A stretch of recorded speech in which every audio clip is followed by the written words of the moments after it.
seconds away from this man. And by seconds away, we mean at least 10 more minutes away, because with our current format of premium live events, we won't get to any important stuff for a long time. Also, Kevin Owens gets granted a WWE Championship match against Cody Rhodes simply because. Even Kevin himself said that he didn't deserve it due to the unfortunate reality of his win-loss record.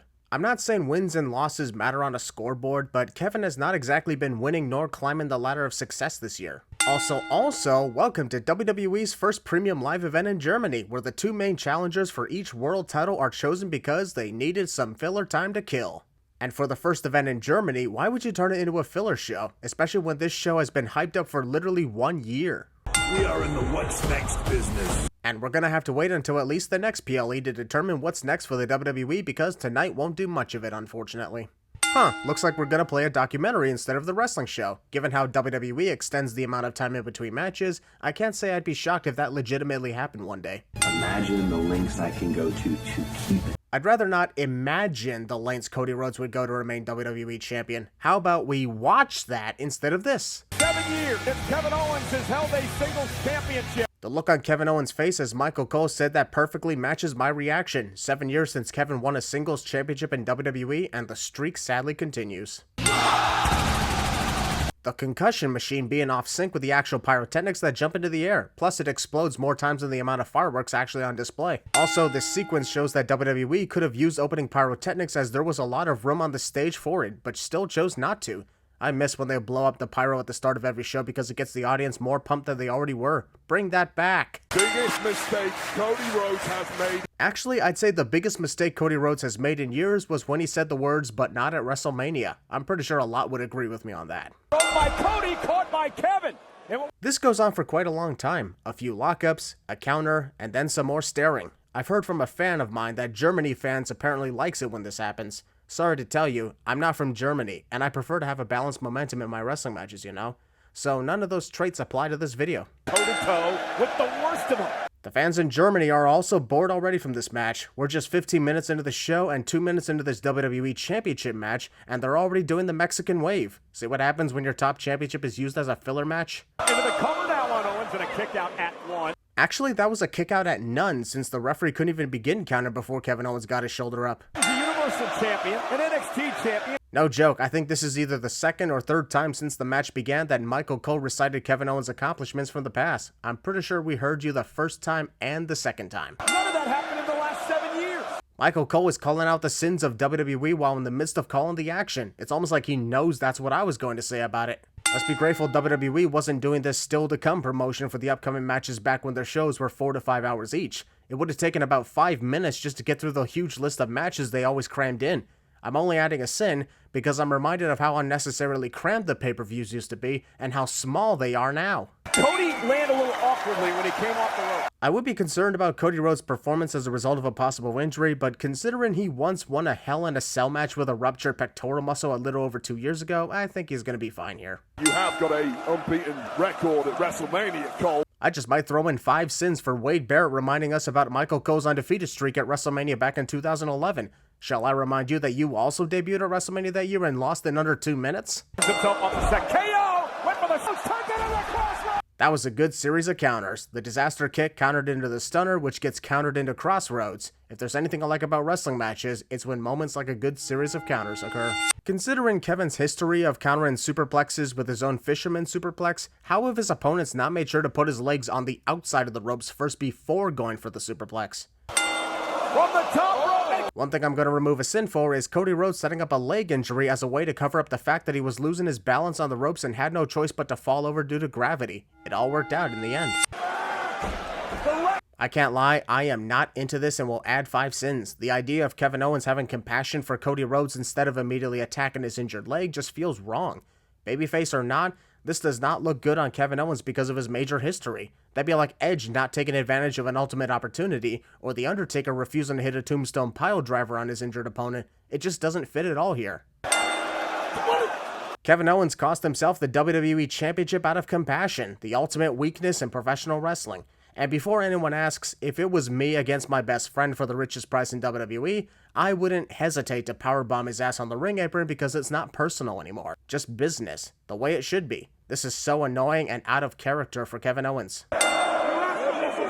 The part that sucks is this. The one trait Kevin Owens retained was the trash-talking monologue sequence, which kinda makes things worse considering he showed so much compassion in the last 5 minutes, and now he's trash-talking. Crossroads! Another crossroad and Reigns away. Kevin Owens. I'm sorry, but the Crossroads is supposed to be Cody Rhodes' finisher, the move that puts his opponents away. And even when he hangs on after the first two, he still connects the move with full force. So the fact that Kevin Owens easily brushed off 2 consecutive Crossroads like they were nothing is bullshit. He just made the move look extremely weak. Kevin Owens went from 2 Crossroads did absolutely no damage to me to I got hit by 1 more Crossroads and now I lost all my strength. Sorry, it's just how it looks from my view. That's what happens when you no-sell things.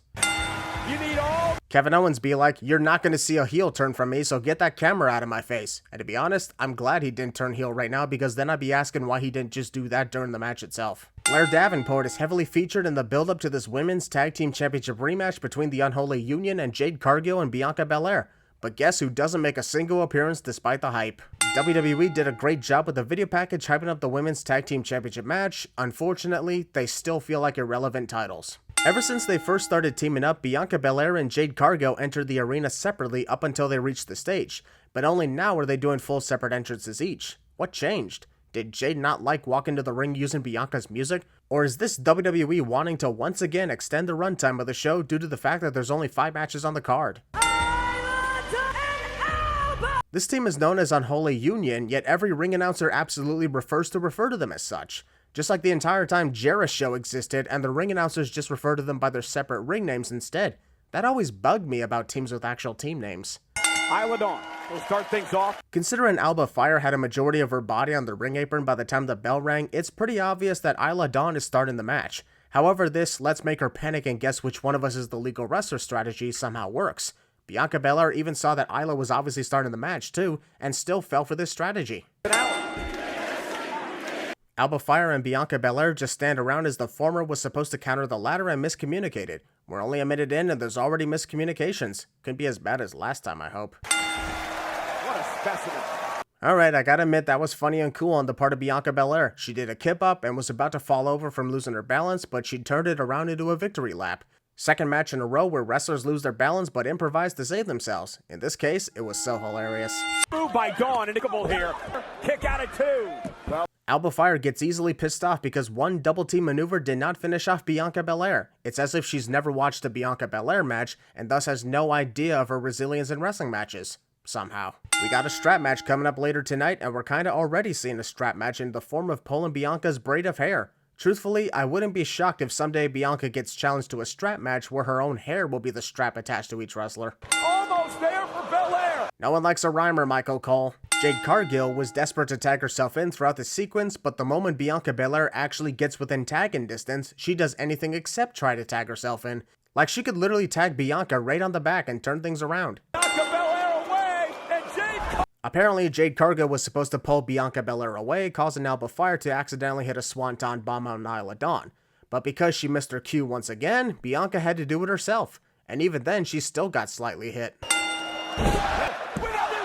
What do you bet WWE figured they had to have one of their matches in this event in Germany finish with a German suplex? In this case, it looked cool because Bianca and Jade have an amazing double team finisher. WWE brings back the variation of the strap match where you must win by successfully touching all 4 corners uninterrupted by your opponent. But in a highly personal feud like this one, they should have gone for the pinfall or submission variant of the match, since it doesn't make much sense for 2 guys who want to kill each other to want to get out of this by touching 4 corners. Know what I mean? The one thing I can't get behind is the lights that turn on every time a corner is touched, mostly because it's always fun to figure out in your head how many corners have been touched or the anxiety of not remembering. Also, CM Punk is conveniently labeled as the green light while Drew McIntyre is the red light. Not just because good guy and bad guy, but mainly because CM Punk is going to win this match and it's a pretty sight to see all 4 green lights. Guarantee if Drew McIntyre was going to win this match, he'd be conveniently the green light too. I just know it. The red light will represent Drew McIntyre. Honestly, why can't the green light represent Drew McIntyre considering he's wearing gauntlets that are colored green, same as the symbol on the back of his trench coat? Must be real glass time. Clobbering time. Whoops. He cashed in his Money in the Bank contract on Jeff Hardy. With all due respect to what happened 15 years ago, that cash-in on Jeff Hardy had nothing to do with a strap match he had with the late Umaga back at the first Extreme Rules event. From behind. Pre-match assault. Going to strap the strap Drew McIntyre looks to strap the strap onto CM Punk to start the strap match so he can use the strap to whip him, as a strap match involves utilizing the strap as a weapon on your opponent while pulling the strap to your advantage with a strap. That was his only... Wait a minute, the light turned on when Drew McIntyre's back hit the corner. If that's the case, why did the lights never turn on during the many other occasions each wrestler hit the corner, whether on their own accord or thrown by their opponents? And there you go. Since the red light was already on, shouldn't this mean that Drew tapping the same corner with his hand caused the light to turn off or something? If Drew was never going to go for the other three corners, what was the point of even touching the first one? With the lights on, it should be off. Michael Cole doing what I was about to do because this dumbass referee isn't doing anything to wave off the lights. Drew McIntyre is down, so the lights must all shut off. What the hell is even happening here? Not a single part of CM Punk's body even touched this corner, and yet both the red and green lights are on. For one thing, the red light should be off because Drew was knocked out by the go to sleep. And for the other, the green light should be off because Punk didn't even touch the corner. Whoever's controlling the lights here is really doing a shit job. And now Punk goes into attack mode. Probably a bad idea to go into attack mode this early on in the match because Drew McIntyre more than likely has a few trap cards face down on the field. Oh fuck, this is WWE. Sorry, I just restarted the Yu-Gi-Oh! Sins recently and I haven't been able to not talk like I'm in a duel yet.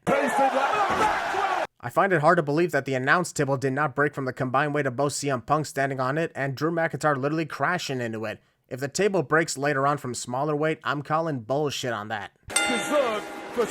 Since Drew McIntyre is the bad guy, that automatically means that he has disdain for using tables and must put them back under the ring. There are no rules in this kind of match. Literally a minute ago, you were accusing the referee for not getting the wrestlers back into the ring due to being outside using weapons for so long. But since CM Punk is the one getting beaten down, of course your opinion has changed. Pulled the power out of our monitor, now we can't see anything. How about you try looking up and ahead of you? Then maybe you'll be able to see what's going on in the ring. Commentators are apparently blind whenever their monitors are destroyed for reasons unknown. Now, if they were doing the commentary on the stage, I'd understand that, but you're literally at ringside here. Considering Drew McIntyre's nipples are touching the turnbuckle, why isn't the red light turning on? They turned on when his back touched the corner, so what gives? Like we always say, he who usually sets up the table tends to be the one that goes through the table in the end. McIntyre realized. You know what? We interrupt Bash in Berlin 2024 to bring you Extreme Rules 2010 when JTG did the same strategy to defeat Shad Gaspard in their strap match, only without the lights. So both CM Punk and Drew McIntyre touched 3 corners each. What would have happened if they both touched the 4th corner at the same time? A draw? Do we continue? Both declared winners? Punk blocked it with a kick of his own. Technically, Drew still connected the Claymore kick on CM Punk. Punk just managed to hit a boot of his own to Drew's face.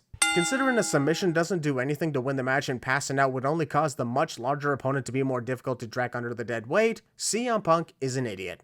Just like I mentioned in the SummerSlam video, I would not want that bracelet back if I were CM Punk since it's been wrapped around Drew McIntyre's penis for Lord knows how long. Also, Drew McIntyre chooses this very moment to bring out the bracelet, when Punk is down and he's home free to touch all 4 corners and win the match. Thus, Drew stupidly cost himself the strap match out of his obsession. Well, shit. You might as well touch the corner while you're there since you're just going to hit a second Claymore kick. That way you can hit the move and only be 3 corners away from winning. The last 3 minutes of this match is CM Punk hitting 4 go-to-sleeps and then taking back his bracelet. Good that he got his property back, even though I'd personally wash it first because of where it's been, but did it have to take that long? No leaders.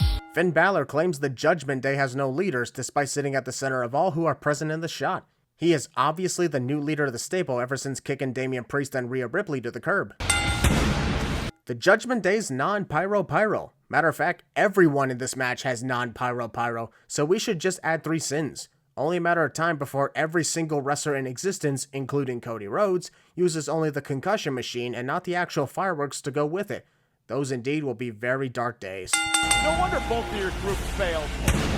The timing of this was awesome. Michael Cole brings up how both the Nexus and the Core failed, and at that precise moment, the concussion machine exploded like a boom roasted sequence. Because indeed, Wade Barrett got absolutely wrecked by Michael Cole just now. Time to get back in the ring, guys. Match is about to start. Okay, I've given Michael Cole enough leeway here. Now I'm starting to get ticked off that he's trying to take my job. Nobody sends WWE but me, Christian freaking Maracle. Do you hear me?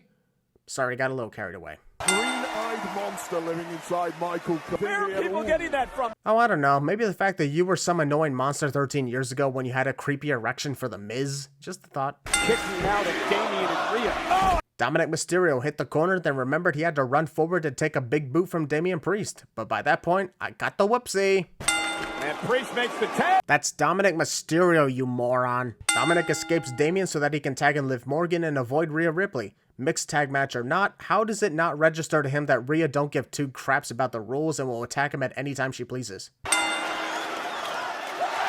Not gonna lie, Damian pulling the talk to the hand trick to distract Liv Morgan so Rhea Ripley could hit a dropkick was awesome. So far, very entertaining match. Since this is what Dominic does and he could very well still be the illegitimate son of Eddie Guerrero, this copyright infringement sin officially qualifies.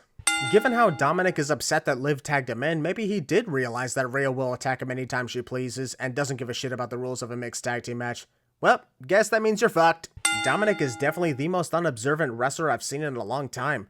Sure, he's checking to see if Liv is alright, but he also knows he's the legal wrestler in the match and doesn't figure that Damian and Rhea are ready to take him out in a heartbeat. Honestly, instead of Rhea going for the cliched wrestler distracts the referee to complain about the outside interference sequence, why didn't she just say fuck it and go after Liv Morgan? Sure, Liv would have run away as she always does, but she'd be out of the picture, causing Dominic to be left in a 2-on-1 advantage for the Terror Twins. I'm shocked Liv Morgan didn't immediately run away, considering that's all she's been doing throughout this feud, even when they had a 1-on-1 match at SummerSlam. Must be controlled with the powers of the hot tag. Quiet, Michael. The last thing we want is for WWE to pull another Seth freaking Rollins and change Rhea Ripley's actual ring name to Rhea Bloody Ripley. Rhea Ripley has been wanting to kick Dominic's ass ever since he made out with Liv Morgan at SummerSlam, but the moment she actually has the chance to do so, she takes all the time in the world not kicking Dominic's ass. That's always annoying when wrestlers do that. When WWE has to bring out the DBA meter, that's when you know it's an insane moment. Rhea annihilating Dominic while the audience cheers like crazy is enough to take off 3 sins. The stalling got me irritated, but it was well worth it in the end. Even if Liv Morgan did not stop Rhea Ripley, I don't think Rhea would have connected the riptide on Dominic considering how slow she lifted him off the ground. Must have been too heavy for her. I was about to sin Liv for attempted copyright infringement, but after what I just saw, I'll remove a sin instead. What I thought would be an attempt at the riptide turned into a very creative crucifix pin. That was pretty cool. Damn, this match is getting more and more brutal by the second. That sunset flip powerbomb right into the edge of the barricade was a dangerous risk. And good thing it paid off. No offense, but how can Rhea be distracted by JD McDonough enough for her to forget about taking out Liv Morgan? She couldn't figure to herself that Damian Priest will take care of him while she does her dirty work. Dominic indeed took a big risk when he spun around from the clothesline strike, but I am still amazed that the announce table was left standing with a combined weight of both wrestlers. What, did they add reinforcements to the table to prevent the destruction but didn't do the same thing for the Germans? I think they did that. General Yanta. The very cringe way Michael Cole pronounced Gunther's name. I'm the only man in that locker room that can match you in this ring. Well, there's Ilya Dragunov, Braun Breaker, Sami Zayn, and Drew McIntyre that one time, but sure, let's just say that Randy Orton is the only wrestler in the locker room that can match up to Gunther. 6 minutes of one entrance. As fun as it is to hear the crowd, it's only a matter of time before a single entrance lasts over 10 minutes. And the entrances are not exactly supposed to be the main highlights of the wrestling events here. Only Ludwig Kaiser could fail to win the United States Championship from LA Knight in his home country one night and then introduce Gunther the next night, all while looking like a badass. Here's to hoping we see a big push for this guy. Yeah, this crowd is amazing. Can't wait to see where WWE chooses to go next on their International Premium Live Event Tour in 2025. The sight of Wade Barrett dancing along to the audience and the German commentators was hilarious. It's the funny details that make us all laugh once in a while. This match goes on for 35 minutes but doesn't truly begin until we're over 10 minutes in, given the insane amount of pauses in between moves. Once again, I know what Gunther said later about it, but I honestly don't care, as it takes up way too much time. Hell, because of that, the match dragged on too long for all the wrong reasons. So here are 10 sins. Ow, those steps hurt so much. Wait, I must not allow those stairs to fall over. Must use my arm to stop them. Randy Orton realized that Gunther refused to let the stairs fall over, so he made sure to throw him harder into the stairs to screw with him. The WWE fans trying to round. Don't bother, Randy. It's pointless to try and break that announce table, given it survived the combined weight of 2 wrestlers at once. Twice. This thing is practically indestructible by now. And Gunther now. Randy Orton be like, why won't this damn table break? I've done this move almost 5 times in a row by now. If I've ever seen Gunther in this type of pain. Michael Cole somehow missed all 3 of Gunther's matches with Sheamus despite being on commentary for literally all of them. Sheamus literally punished him and took him to the limit in those matches. What the hell just happened? Did someone shut off Wade Barrett's microphone? Did he accidentally unplug it by stepping on the cord? Or is Triple H pranking him backstage? Damn DX! 13,000. Due to how little action we've seen in the last near 20 minutes, I'm not surprised that Michael Cole had to bring up the 13,000 plus fans in attendance once again because there's unfortunately not much else to talk about here. Could Gunther be the better? Oh, Randy! Oh, Randy! The way Michael Cole is repeating "Oh Randy" like he's a father who's disappointed at his son's actions. This is Randy Orton we're talking about, a vile snake who doesn't care what happens to anyone. Why are we surprised that he poked Gunther in the eyes? Usually after the drape and rope DDT, Randy Orton takes a bit of time before setting up the pounding of the mat for the RKO. Here it takes well over a minute before he finally turns around and prepares for it. I like matches that go on a long time, but only if there's a balanced amount of action. Did they add boxing rules where you take breaks after the round ends or something? Now the power of Gunther! Gunther tried and failed to hit a powerbomb 3 times in a row because his right arm was injured. He then proceeded to hit Randy Orton with a bad arm, injuring it even further. And then, surprise, surprise, he somehow was able to hit the powerbomb on the 4th attempt despite the arm being more damaged than it was prior to the first 3 times. Randy Orton!